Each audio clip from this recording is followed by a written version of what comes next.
Are you ever exhausted and you're not quite sure what to do? In Mark chapter 6, Jesus is a great example for us. It begins with him being rejected preaching in his hometown. And then he sends out his disciples to share the good news of the kingdom.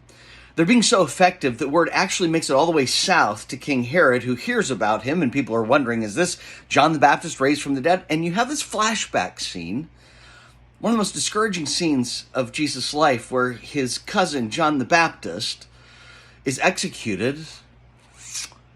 Jesus has to be exhausted, and it says in verse 31 that he says to his disciples, come away with me to a remote place for a while, for many were coming and going, and they didn't even have time to eat.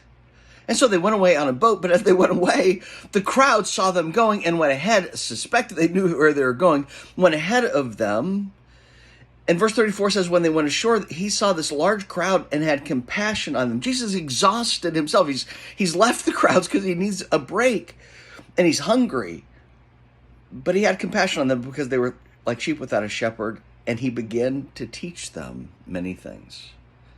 And then when the teaching was over, they're hungry, and Jesus performs that miracle we call the feeding of the 5,000, probably 10,000, maybe 15,000 people that he fed.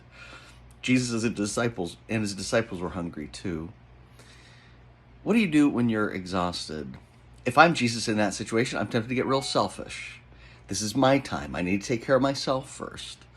But Jesus stayed focused on God's mission for his life. He stayed focused on other people, and he trusted the Father to provide what he needed.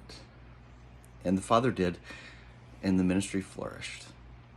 What do you do when you're exhausted? Find encouragement in Mark chapter 6.